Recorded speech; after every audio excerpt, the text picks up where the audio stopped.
Welcome to Radical Feminist Perspectives. Today we're going to be hearing about the book Spinning and Weaving, Radical Feminism for the 21st Century, edited by Elizabeth Miller. We're going to hear about it from Dorothea Annison and Jill Raymond. So thank you very much, and over to you two. Hello. I'll just explain why we picked this book to talk about. It's because we are members of a reading group, a women's one. It's women sort of that met via WDI. And there's women from around the world. We're in the UK, but we've also got women from the States, from Europe, from New Zealand involved. We originally started to discuss Mary Daly, and we've done a couple of her books. But for our most recent choice, we thought we would want to read something a bit more contemporary, as well as the classics. So the subtitle of Spinning and Weaving is Radical Feminism for the 21st Century. So that's why we picked it, so that we could get that viewpoint. I'll just say a bit about the group. We meet weekly and we take the book slowly so that we can think and absorb and discuss. And I think that's added so much to my understanding of all the books that we've read. It's a closed group at the moment because we're kind of the right size, not too big, not too small, and because we've got some, sort of trust with each other that helps with the discussion. But we would encourage any other women that sort of would like to take this approach to reading to consider it, and we can help sort of tell you how we do it, if that will help. And I've certainly got a lot more out of reading and talking about books with other feminists. It's helped me get a deeper understanding and new perspectives and challenges. And I think that particularly applied to the two Mary Daly books, because although I'd read Gynecology and Pure Lust before, I'm a sort of atheist materialist in orientation, and she's obviously coming from a very spiritual point of view. And I think I kind of skipped over some of those bits when I read it on my own. And so getting perspective from women in the group who have a spiritual practice did actually help me understand how that fitted in a bit more. So that was a good sort of experience. Do you want to say anything about the group? Yeah, well, I wasn't involved at the very beginning. I did join with Pure Lust, and we do spend months on each book, so it takes quite a while, and we meet every week. But what I've found is that we've developed our sort of process somewhat, because it was a bit random when I first joined, and we sort of did a bit of a vague go round and a hands up thing. And gradually we've sort of developed so that it's an open opportunity when we're looking at the chapter for the following week, that anyone who wants to open the session with a précis or some sort of summary before we open it into discussion. And that's been interesting, because initially there was quite a lot of reluctance to come forward and do that. And then gradually, not everyone, but there was certain of us who actually became quite keen to do this. So it really, again, it gives another layer of in-depth understanding of the book, because if you're going to present a summary, partly it helps if someone hasn't actually read all of the chapter. So I found that very interesting, and now it's become quite a habit, really, that we have we take someone will come forward, not absolutely always, but quite often. Yeah, it is good. It's a good way of doing things. So I'll just say a bit about Elizabeth Miller and about the book. There was an earlier Radical Feminist Perspectives with Elizabeth talking about the book, giving an overview and how she went about doing it. So if you do want to find out more, do watch that on YouTube.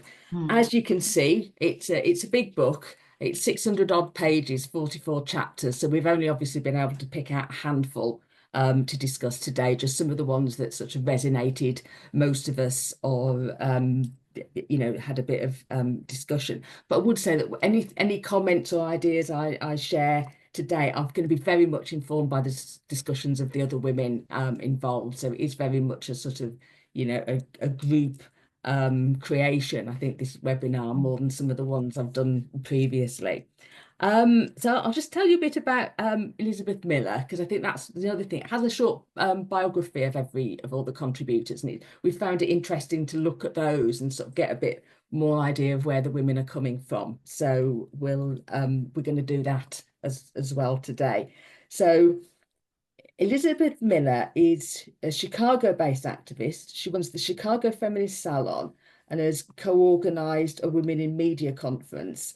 And she's worked on getting the Equal Rights Amendment ratified in Illinois and a law to ensure that abortion will remain legal in Illinois, even if the US Supreme Court overturns Roe v. Wade, which of course we know they did, so it's a good job that was done. She's working with Feminists in Struggle on legislation, and is also convening some online groups. So yeah, very, very busy. So this was published in 2021, and one of the reasons that she did it was because she was seeing a lot of interesting, valuable content shared online from radical feminists. She was concerned that it would get lost. So she wrote to a whole load of women that she knew and asked them if they wanted to contribute to this book, and this is what she got back. Not everybody was able to do it, but it is there's a lot of different women represented in there. I mean, so she starts with an introduction. It's just saying a bit about why radical feminism, really, just as a reminder that women are always under attack. Men as the ruling class treat us as their property and their resources, and have terrorized us into not objecting to any of it. So radical feminism as a theory and movement for liberation and fighting male oppression is as needed as it always has been. And so one of the things I've been interested in reading it is the ideas of kind of what's continued and what's changed from radical feminist writing in earlier periods. So maybe it's sort of at the height of the women's liberation movement. And a lot of things are very much the same, because male violence is still around, compulsory heterosexuality is still around, prostitution, pornography. Though of course some of those are taking new forms, for instance with the internet, and we're going to look at that later. But we've got new issues as well as the whole sort of impact of the internet. There's the whole queer theory ideas that deny that women even exist, and stop us being able to sort of fight back. The growth of men's rights activists online with millions of followers, the pushback on abortion in the US and other countries, and the spread of surrogacy. So there's a lot to still deal with. And one of the things I like, it says the trans juggernaut is terrifying, but only the newest flavour of male oppression of women. And I think that's something important to recognise. And I do like it that there's a lot in here that isn't to do with the trans issue, because too often radical feminist writings or podcasts or whatever, they concentrate on that because it is that, it's here and in our faces, but it's not the only thing that we have to deal with. And she also acknowledges the resistance from women around the world. So the women protesting against compulsory hijab in Iran and elsewhere, the South Korean 4B movement, the women in Afghanistan who are, educating each other, and organizations everywhere. So the other link, that I wanted to point out as well is the title, Spinning and Weaving. It actually, refers back to Mary Daly's work, because in gynecology, she comes up with the concept of women spinning and creating as really important to developing feminist consciousness and making a new world for us. And so she finishes the introduction with, as Mary Daly visioned, may fierce radical feminists the world over continue to arise, to fight, to take to the streets, to take back our freedom and our power, to say no to the patriarchal forces that assail us. May we continue to spin and weave ourselves into a liberatory future. Solidarity, my sisters. So that's a good sort of starting point for the rest of the book. Do you want to do the next bit on the next bit, Okay. chapter 5? Yeah. And I'll join in, but I just need to. Yeah. Right, we're starting with chapter 5. We've selected about half a dozen chapters. I'm not sure we're going to get through them all. This chapter 5, it's called Feminism Allowed You to Speak, Reinforcing Intergenerational Feminist Solidarity Against Sophisticated Attacks. And it's by Yagmar Kizi. This is her little biog. Yagmar is a 24-year-old feminist who was born in Turkey, grew up in Italy and France, and studied in the UK. She is interested in male violence or discriminatory practices against women that are not commonly perceived as such, specifically prostitution, pornography, and veiling. She has translated, written, and spoken on those issues, and she's always happy, more than happy, to sneak into random people's casual conversations about those practices if she senses nonsense.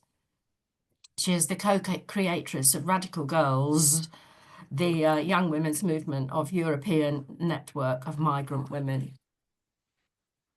I'm going to read the first bit that she introduces her chapter with. This is quite a big chapter, so I'm only going to look at some of it. But this article is part of a reflection developed for the first panel of Radical Girls called Radical Courage, Can We Be Young, Feminist and Radical? It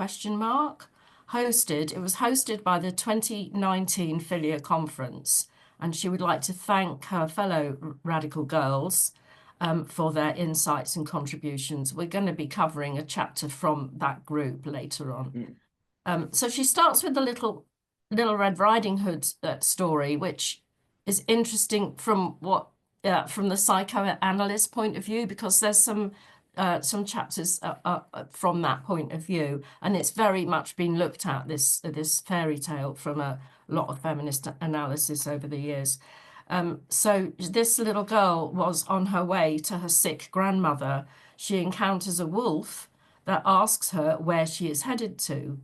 In Charles Perrault's version, after the girl's naive reply, the wolf arrives at the grandmother's house before Little Red Riding Hood. He deceives the grandmother into opening the door, eats her, and dresses up as her. Once the little girl arrives, she does not recognize the wolf dressed up as her grandmother. She nonetheless remains quite puzzled by her granny's big teeth. There is only so much she can question the situation until the wolf eats her too. End of story. Wolves still dress up as grandmothers. They still deceive little girls. They tell them reality is irrelevant. They make them question themselves and their guts, the very same guts that rang all the alarm bells when Little Red Riding Hood saw big arms, big legs, big ears, big eyes, and big teeth. Notice how the wolf attacks the grandmother before attacking the granddaughter. He could have just eaten the girl in plain sight, but no, that would have been too obvious, too dangerous, even for the wolf. The grandmother, the mother, would have been alerted by their beloved daughter's absence. They would have sooner or later found the wolf. After all, wolves know that women do marvels when we come together. So Yagmar does indeed make a long premise into postmodernism and queer theory. I'm going to read out a little bit of her comments on that. The postmodern emphasis on diversity distracts from the much-needed recognition of our common experience as women. The white feminism discourse is nothing but a discrediting of misogyny. The only valid oppression would be racism. What a coincidence, also concerns men.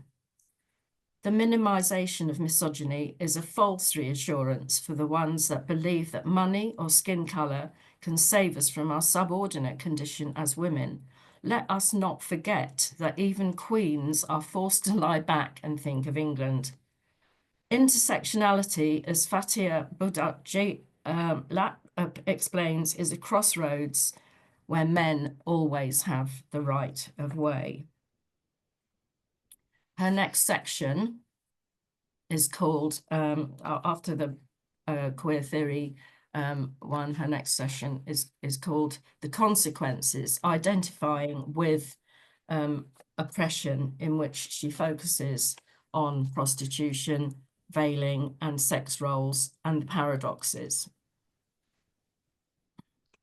Here's a little reading from that. We are witnessing an essentialization of our oppression. What men do to us is who we are, apparently. If they rape us, we are the rape. If they veil us, we are the veil. If they stereotype us, we are the stereotype. One can sense a hint of victim blaming here, just like a woman in prostitution pornography might feel that she is only good at that. Queer theory rehashes that, yes, that is very true. Indeed, instead of taking material biological reality as the basis of an identity, socially constructed practices are taken as accurate indicators of someone's identity.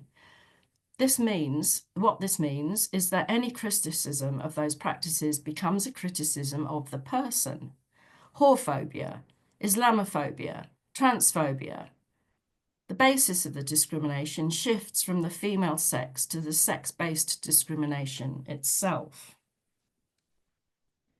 Yes, she follows it with the next section titled, Why is this happening? The reason being it's breaking the intergenerational transmission. Some of my favorite quotes from this section, they are, feminism is for the old, queer is for the young. The personal is political, heard that before. And before sisterhood, there is motherhood. If there is no daughterhood and motherhood, there will not be any sisterhood. And the last quote is, jealous of the female's power of creating life, men have come up with this figure, a male creator of all that there is on earth. So finally, Jagma asks, where to next? And these are some of her suggestions. She urges debate and reading. She says, libraries can save lives, and suggests that disagreeing face to face and then dancing wildly late into the night is another. I really like that. Where to next is followed by a brief apology to Cassandra, saying, don't shoot the messenger, or the message won't get passed to the next generations. Yeah, it's a really good article. I agree. I mean, I like the fact that she also talks about multiculturalism, and she had a nice quote about multiculturalism that I think follows on quite nicely from Sheila's talk last week. She says, multiculturalism is a racist practice that just because one comes from a different country, one does not deserve the same rights as the locals, which is what's happening. She picked, I'd love the thing about sort of changing reality by changing language.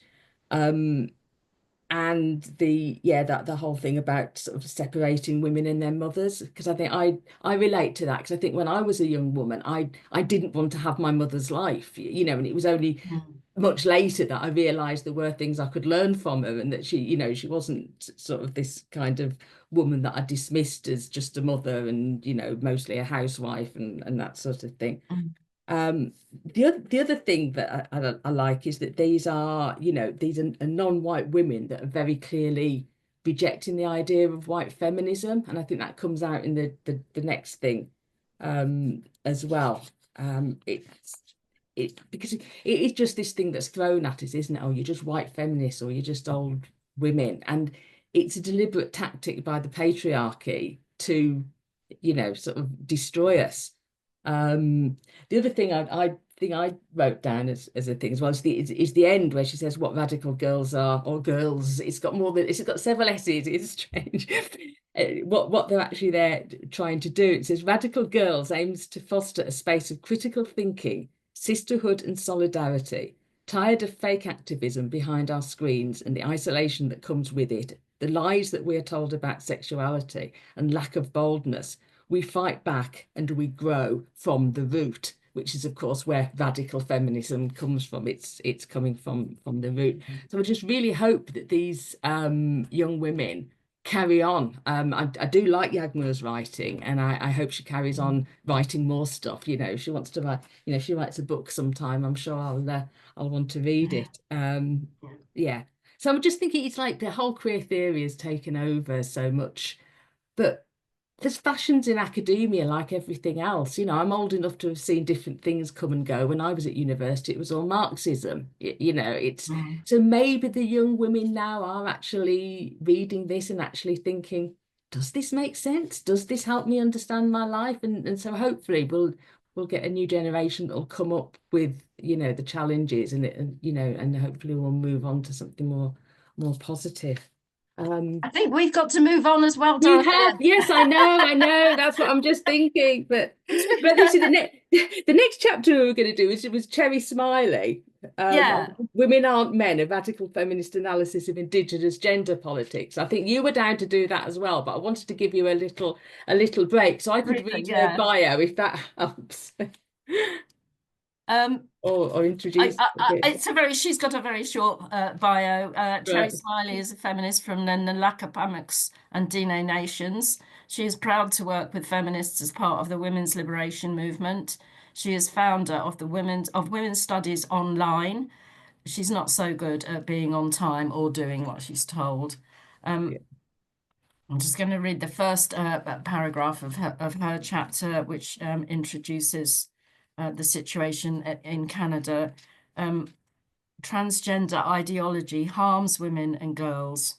In Canada, the uncritical acceptance of the claims and demands of trans activists, academics, and others who promote transgender ideology has resulted in the rapid adoption of legislation and policy that disproportionately impacts Indigenous women and girls. There are 3 ways in which transgender ideology, legislation, and policy harms Indigenous women and girls in Canada. Our stories are rewritten, we are silenced, and we are disproportionately impacted by policy experiments related to women-only spaces. This is a huge chapter. She goes into quite in depth, particularly around the Vancouver Rape Crisis Centre. But the first sort of section is called "Let's Rewrite." Oh yeah, rewrite history. We often hear that pre-colonial Indigenous cultures in North America may have had many different genders, and two-spirit individuals were valued and respected, that often medicine people had leadership positions. She says, maybe this was true, maybe it wasn't. Maybe in some nations it was true and not in others. She thinks that this proposal brings up a lot of questions, and she thinks that asking questions is a very good thing. So Cherry goes into some questions. For example, where do babies come from? And questions the need of rigid gender or roles or division of labour in hunter-gatherer life and societies. She has some self-reflection on the belief that most Indigenous nations in Canada were matriarchal, but maybe this was true and maybe it wasn't. Maybe in some nations, maybe not in others. She seems to have done quite a lot of reviewing. When you get older, you've got time to look back and review things. She notes that her grandmother's stories neither vilified nor valorized homosexuality. It was widely accepted. The next section is called Shut Up, Turf, and it's a substantial section. I will read the beginning and it's about the national inquiry. Indigenous women who have fought for decades and longer for a national inquiry into murdered and disappeared Indigenous women and girls in Canada known as the inquiry, were sidelined in our own inquiry to make room for two SLGBTQQIA communities without any notice or discussion. Now she has a footnote on that. I'm just going to read the term Two-Spirit was coined at the third Intertribal Native American First Nations Gay and Lesbian American Conference in 1990. Initially, the term spoke back to the erasure of Indigenous women and men in the wider LGBT movement and referred to being both homosexual and Indigenous. Today, the term is used more broadly to reflect many different gender identities that are claimed among Indigenous women and men, and commonly refers to the idea of both a female spirit and a male spirit inhabiting one human being. As a result of this, in fact, the inquiry acknowledged that the commissionaires made the decision to include men who identified as Two-Spirit and Indigenous women, or non-binary, or genderqueer, or indigiqueer, or any number of identities, due to the pressure from unnamed advocacy groups. This sounds familiar as well. As a result, disproportionate amounts of time, resources, and energy went into discussing everyone else but Indigenous women in our own inquiry. If the issue of male violence against Indigenous 2SLGBTQIA communities is as pressing as claimed and suffers from a lack of research that examines the scope of that issue, a more effective strategy might have been to demand targeted research funding and a separate inquiry on that issue so that it could be thoroughly examined. That is not what happened. The inquiry that Indigenous women called was a place to prioritise women, not a place for gender affirmation. So she goes into a lot of detail about the Vancouver Rape Relief and Women's Shelter. She had worked there when it was the first rape crisis centre in Canada, and she talks about it in detail, and the attacks and the defunding that it's been experiencing for a long time. I think we're all fairly familiar with that story, but I can recommend this chapter because she's writing about it from the position of an Indigenous feminist, radical feminist woman. And she also talks about the situation for lesbians particularly. I think that Dorothea might have one or two things to say about this chapter. I mean, I do. I mean, again, I like her way of saying things. Right at the start, she says, you know, it's manstitutions that sign up to trans women or women, which is a great word. We're surrounded by them, aren't we? Yeah.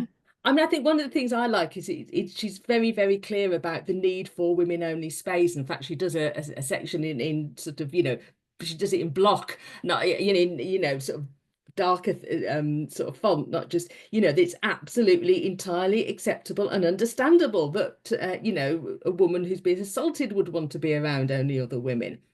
But it's also in order to organise politically for our own interest, to build and grow friendships, or whatever reason we decide women to know that women need to know that women-only space is an option, and it is entirely acceptable to demand this and create this for ourselves. Because that's one of the big things I think that young women now are facing, that you know, we didn't have to deal with. It's just the absolute denial of, you know, women being able to meet and organise for themselves. And it's often then framed, oh, well, maybe maybe we can ask for some women-only space and maybe they'll let us have it if we say it's because women that you know, for women that are traumatized because they've been abused and beaten. And yes, that's absolutely, and you know, I'm not dismissing the absolute need for that. But for those of us that aren't abuse survivors, I still want women-only space, and I just want to have it because I want it, and I want to have it because it's fun, and I want to, you know, we shouldn't have to justify ourselves by parading our trauma just for, you know, just for something absolutely basic like that. And she also makes the really important point that these manstitutions that sort of push for trans inclusion, you know, and the women that do that, because obviously there are women that do it, they're often those that are never going to need these services because they can afford, they're not going to end up in a homeless hostel because they can afford rent if they need to change. That, you know, if they need therapy, they can probably pay for it privately. It's poor women, it's you know, Indigenous women, Black women, you know, that end up in, you know, lesbians that end up in these places because they don't have the you know, the material resources. And that it's this whole intersectionality thing that just kind of it just forgets actual any real intersectionality of sort of Dorothea, we're halfway through. we're halfway through, right? Anyway, I'm going to to do chapter 13. I'm going to do chapter 13, which is the radical girls discussion. I'll very quickly say who they are then. So there's Beck Wonders, who was born in Sweden to Dutch and Canadian parents, grew up in Germany. She's been pursuing a PhD on feminist publishing. I think she's completed it now. And she's got an archive of second wave feminist book titles, but it's just the titles, not the books, unfortunately. Yagmur's part of it. There's Natasha Noreen, who she advocates for migrant and women's rights in Italy and Pakistan and volunteers at local associations that you know, promote their rights. And she's also a Facebook community that promotes feminist discussion in Pakistan. We've got Adriana Thiago, who's Portuguese Brazilian, born in Luxembourg, currently lives in Belgium. So there's a huge range of experience in these. I think that's really, she's also lived in Madrid and Rio de Janeiro, and she works for the European Network of Migrant Women. Alyssa Arabare, and I really apologise to any of these women that listen for us not pronouncing their names correctly, probably. Is a French feminist from Moroccan and Algerian origins who's got a master's in international law, specialises in human rights, and and works on women and human rights, including for a French feminist organisation. So it's a long chapter. I will summarise this. I won't be reading big chunks out of it, but just kind of summarising bits of it that I thought were particularly interesting, relevant. So they start with their definitions of feminism, and I was interested that they weren't actually fundamentally different from definitions of feminism that are found out, you know, elsewhere. I don't know whether that's just because they're copying them or whether they've come to the same sort of conclusions. But, you know, feminism is the movement that strives for the liberation of women and girls from the system of male dominance, which is patriarchy. It's recognising women as a group, as a sex class, which is one of the things that's under attack at the moment, and realising the war against women exists and it is global. They see the person as political and recognise the impact of male violence in women's oppression. And I think that's really important because when we have all this stuff about, you know, disruption of intergenerational connections and suppression of feminist writings from the past, they're, you know, not being included in academic work, and actually there is a continuity there, and women are able, you know, younger women are able to get to these same understandings. So I think that's really important. But they do have new things to deal with, defending women as a group and the reality of actually biological sex is something new. And also, I'm going to be moving on to where they talk about liberal feminism and its impact. And I think liberal feminism has been very damaging. And there's sort of three words that keep coming up, and they're consent, empowerment, and choice, which all sound like good things until you actually start asking what underlies them and what they really mean and what they mean for women in particular. And so they dismiss liberal feminism as a fake because it's not actually asking the hard questions about, you know, who is violent. It's men that are violent, and why are they violent? It doesn't name the problem or challenge the system. And Adriana says, I didn't consider myself a feminist because I didn't accept the liberal currents. I didn't realise there were other streams of feminist thought. So there is then the effect of the silencing, that women aren't getting to hear our message. Hopefully some of them do manage to tune into things like this and hear a better word. They're very scathing about empowerment, because one of them says, how does empowerment help a woman that's been trafficked and is trapped in a brothel? Women start, working in prostitution, the average age is 13. What kind of choice do they have? They're just meaningless words that are used to sort of cover up the oppression. Again, very critical of cultural relativism and the harms of veiling, because obviously some of them do come from backgrounds where that's a cultural norm. Again, one of the quotes: female bodies are being controlled universally, either in the name of Islam or by the name of liberal feminism. So that's very interesting. And there's nothing revolutionary in adhering to norms that only serve to exacerbate our oppression.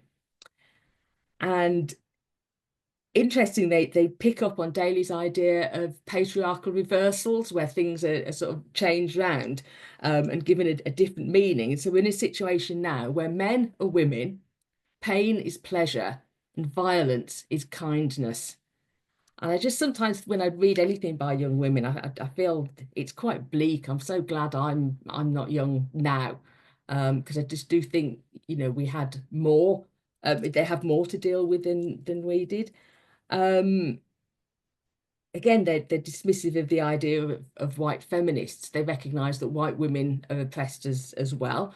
It's not always as simple, because they may appear to have money, but it's probably a father's or husband's money. It's not their own money, and it's just something that's used to dismiss women. So you don't need to listen to them. But interesting, one of them says, because we're often sort of in intersectionality and things like that, it's implied that white women should shut up because actually it's racism that's the worst thing out there, and sexism, we don't have it so bad, we've got privilege.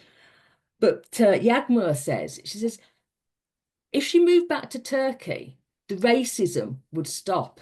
But she's a woman wherever she goes, so the sexism is there for all women everywhere. It's inescapable. One of the other topics they look at is their vision of the feminist future, which I also thought was good to think about. And one of their big things is about women's bodies not being controlled.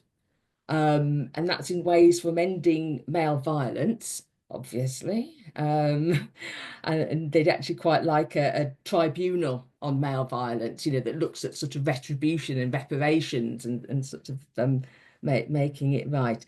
But also on things, one of the women brings up something that seems sort of less important on the scale of things.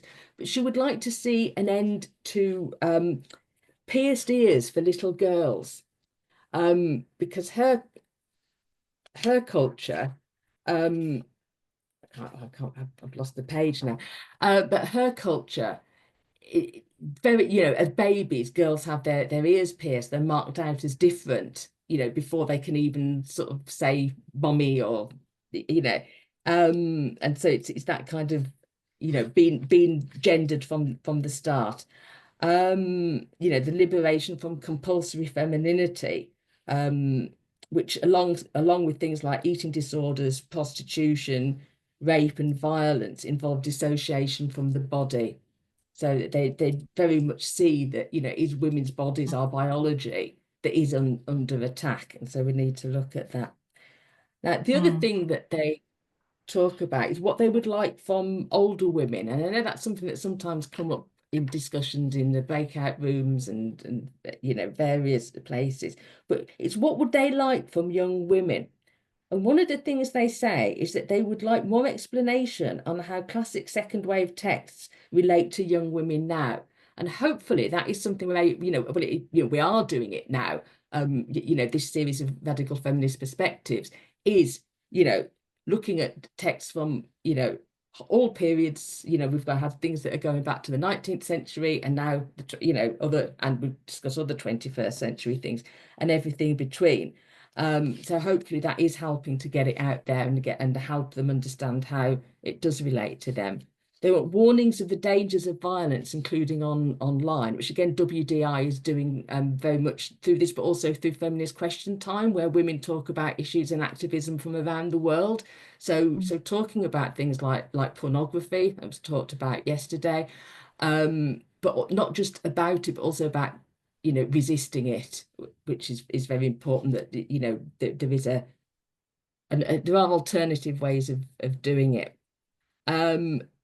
And that conflict in the feminist movement is portrayed as a generational issue. That women like us are sort of behind the times, on the wrong side of history, and young women know better, and they can put us right. But they're very clear that it's not that. It's not an age thing. It's an ideological and political issue. It's different ways of seeing the world. But of course, the challenge is in getting a platform to speak with young women. So yes, fine, we can put this up on YouTube. But if you don't know it exists, or you've just been told not to listen to those nasty radical feminists anyway, because they're bigots and whatever else, then not necessarily going to listen to it. So it is still been a challenge. But the thing with the students may be turning a corner. Because I work with the Feminist Archive, which is housed in Leeds University, and it's one of the most popular. They've got a whole range of archive things that students can use, and ours is one of the most popular. And we get a lot of young women that are writing their dissertations on things like Reclaim the Night. So I think, yeah, hopefully they might be looking at it as history, but hopefully it'll spark something off and get them to realise the relevance to what's going on now. So yeah, I thought it was a very positive discussion, and it gives me sort of hope for the future. I'm going to have and it made a change the way it was presented as a chapter, because there was sort of like a question was posed, and then they took it in turns to give their responses. So it read as a conversation, which was nice. Yeah. Right, we're going to crack on, I think. I've only got a few words to say about Nina Paley, but I have to say that we did quite enjoy this chapter. It's got a humorous style. And she, in this chapter, it's called, where is it? Where's the chapter? To the back. Oh, sorry. My Sex Positive Memoirs, How I Learned to Stop Drinking Kool-Aid and Start Judging. She's, where's her bio? Haley. Here we are.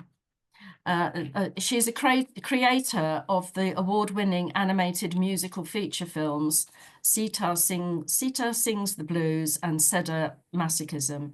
She has been deplatformed, banned, and blacklisted for saying penises are male. You can see her films on her website, and she's also on YouTube. And I would add that she is quite an advocate for Creative Commons. She doesn't copyright her work, so but she needs to be credited. So basically, she said that she was a very horny young woman in San Francisco in the 1990s. She'd received plenty of sex education from her mother, who worked for Planned Parenthood. She was from a white middle-class family, and she, being in San Francisco at that time, she was drawn into the city's sex-positive circles. Like, I'm not going to keep doing these little bracket things, but these are quotes. And she got involved with the San Francisco Sex Information Hotline and their panels on sex work, sex therapy, and porn. She was looking for men to have sex with and ended up trying things like BDSM and became a lingerie model. She answered these ads, and she ended up in a dungeon doing safe rope work. we're familiar with these stories, but she's not been trafficked. She's not been sort of locked up. She was volunteering and getting drawn into the culture at the time. So she was earning, at the same time as she was doing this, she was earning money with her first syndicated comic strip. But she continued with the sex work for fun and empowerment. She told herself it was an anthropological experiment. I've heard that one before as well. So she does give her personal story alongside her complete lack of judgment about the company she was keeping, and ultimately she lost her libido. She says she still thinks about sex quite a lot, but realizes that she had found her way into a kind of cult, did stupid things because she didn't know any better, and she didn't want to listen to Andrew Dworkin or a bunch of repressed prudes, the feminists. So for all this, though, I liked her account of her journey, and we all enjoyed her humorous style. But also, I was aware of the wriggling goddesses that she's done little clips of from Max Dashew's pictures, I think, photographs. But I discovered her animation work, which was a delight, and we shared it. I mean, one of the things we do in the group is if we've seen an interesting interview with, you know, anyone that's we've been reading in the book, then we'll share little bits of clips and information, which is another way that the group has developed. So Jo, we're just going to show a little clip from Nina Paley. It's called "This Land Is Mine," and it's not about sex. What we chose as light relief. But very, very topical, obviously. So We'll get you fun somewhere, Dorothea. Yeah. So shall I Yeah, you're next. Because I'm going, because I'm going to do it. Well, back to Nina for a moment, because it's a bridge from that to the next chapter that I'm doing. Because one of the things she said she objectified and commodified her own body. And I'm now going to talk about a chapter from Genevieve Gluck about women as intellectual property, which is about the internet and how that's impacted on women. New crimes of sexual violence that are enabled by the internet. She says women's bodies are already treated as public property, but now there's a myriad new methods of turning female flesh into intellectual property and images that can be copyrighted and controlled by men.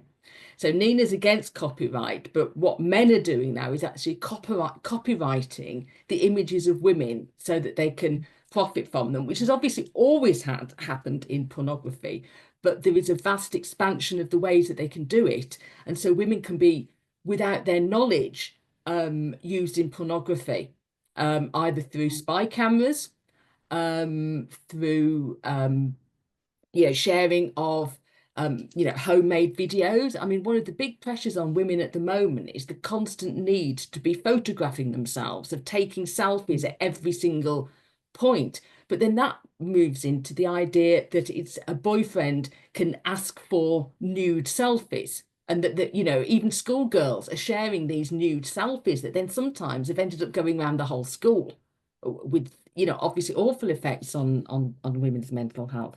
But then what she talks about has been particularly bad. So she covers a lot of things that I'm not going to go into detail, because some of the things we know about already. So things like spy cams in Korea, the exposure of Pornhub as facilitating trafficking and abuse. But it's the deep fakes that I think are the newest thing. And this was written, well, the book was published in 2021, so it might have been written before that. How much worse are things now? How much more advanced is the technology? But these deep fakes, it's technology that's available so that you can take any image of any woman. So it could be a holiday snap that you've posted on Facebook, a completely normal image. And it can be taken and it can be manipulated, and they can, create a nude image of you and make it look as though you are performing in pornography without necessarily even knowing about it. Which she says is a new form of rape. She calls it projected rape, because it is the use of a woman's body for sexual purposes without, it might be an image of her body, but it's a use of a woman's body for sexual purposes without even her knowledge, never mind her consent. And I mean, consent is a sort of completely bland and meaningless word anyway, I think. I mean, you consent to operations, you consent to things that harm you. It has nothing to do with what you actually want, I think. It's a bit of a bland. I just interrupted there because for me, this whole issue of consent is like there's consent and there's informed consent. And reading this, because it's towards the end, this chapter, we were reading this during the time of the Giselle Pellicot trial. And it really reflected quite a lot with some of what Genevieve Gluck is said in her chapter. Yeah, you're absolutely right. But I mean, after describing how some of these things work, she's raising problems like that in America. Some of the cases to try and stop this image abuse are being defended as free speech, and there has been a ruling that women do not have rights over their images. And it's one of these things where we're caught as feminists, sort of caught between, you know, rock and a hard place. Because we've had to defend free speech rights because so many women have been cancelled and they've had, you know, sort of, you know, been stopped from speaking. So we've used free speech to say this isn't acceptable. But in practice, free speech can often work against women because it is used to defend, you know, pornography, and men's speech is privileged over women's speech. I mean, she says, as media technologies advance, the accessibility of predation increases. The female has become a product. Her torture is more than just entertainment. It is furthering tech advances which seek new ways to capitalize on the sexual exploitation of the female body and image. Every technology from video onwards, porn has been one of the things pushing its spread and development, and the same is going to happen with AI. And you've got Keir Starmer saying he wants AI, you know, in the government and doing things. We've got in the States, you know, Musk and all the other, you know, tech bros are all behind Trump. It's all going to be pushed out. We're going to be sort of definitely potentially harmed by this in ways maybe we can't even anticipate yet. Yeah, she's saying technology isn't something neutral or separate from a woman-hating society. It's blending with our personal lives, and technology is seem to have a right to exist regardless of its impact on women, whereas women do not have fundamental rights to safety, dignity, or bodily integrity, which I think is that's where I'm going to end with that, which is a you know, a warning, I think, to all of us of what we might be coming up against. So we're nearly finished, and we are at the last chapter that we're going to look at, which is me again. I'm just going to have a little have a drink of water. Have a drink of water. Yes, we're going to look at the Chicago Feminist Salon. Yeah. Dorothea's got a few notes on that. Yeah, and I didn't read out Genevieve Gluck's bio, but I should imagine a lot of you are familiar with Genevieve and her work in Redux and exposing a lot of the harms of the trans movement is what she's spending a lot of time on now. But yeah, if not, look at it. So the Chicago Feminist Salon is it's a monthly radical feminist salon, and they've recently begun writing up some of their discussions as pamphlets to consider the tradition of radical feminist pamphleting to disseminate radical feminist theory to women worldwide. The article contained here is their first pamphlet. Yes, women have vaginas, but that is not the sum total of what we are. And I picked this one because it's a good sort of, you know, ending one, because it talks about the trans movement, but also broadening it to the impact of gender sort of more widely and why we need to be against gender. So it's restating some of the basic tenets of radical feminism. Women are a sex class. Men want to control us. They dominate us via patriarchy. But gender is imposed to uphold patriarchy. You know, it's not something you can play with. It's not a performance. It's not, you know, just being a woman. It is, femininity is constructed to benefit men. It tells us to do things that are to men's benefit rather than our own benefit. It constrains our behaviour. So it's no wonder that girls resist. So they bring in the impact on adolescent girls of the trans ideology. And I think that's really important, because a lot of the time the adult men get all the attention, both on, in the fawning media sort of side of it, but also in our fight back, because they're often the most visible and the most in our face. But the victims of it all are the adolescent girls that are sort of think that they can escape womanhood. They're growing up, they're being objectified, they can see a future that may involve violence and abuse if it hasn't already. And they want to escape being a woman, and they're offered this sort of false hope that they can get out of this by being trans. But one of the other bits I like was that everyone really knows what a woman means. So you get all these silly debates on TV, don't you, about, well, what is a woman? Oh, it's very hard. I'm not. And she said, everybody knows what a woman is. Some people just lie. It's just true. Yeah. And they say, how can they, they use the gender ideology language is assigned female at birth. Well, how do they know who's assigned female at birth? So I think that's a good, a good thing to remember. So yeah, I just really like that, and I spoke about that, and I contrasted it with a different article that didn't criticize gender in the same way. And I said, well, to me, that is sort of the essence of radical feminism. That gender is oppressive. We need to escape gender, not change gender. I was actually a bit surprised, because the response from some of the women in the group I wasn't entirely expecting, because they were kind of I'm not sure if they were defending femininity or just defending some of the things that are coded feminine, but are actually good things. Because I think to say we reject femininity, well, caring and nurturing other people is part of femininity. It's wrong that it's all pushed onto women, but caring and nurturing are positive things that, that we need to carry on. But yeah, that was one of those things where I was kind of assuming that everybody would nod and say yes, and there was a bit of a broader discussion about, well, what does femininity mean? Are any of these things, what are the differences between men and women? And what can we keep and what we don't? But anyway, we are at our coming to an end. See, We are. timing right now. So I'm just going to Come to the finish. breakout room. Come to the breakout room. But I'm just going to read their final sort of few things, because I think it's a good roundup, and then come to the breakout room.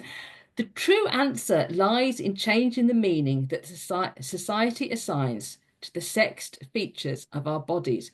We don't need a bigger variety of boxes, of labels, of chains.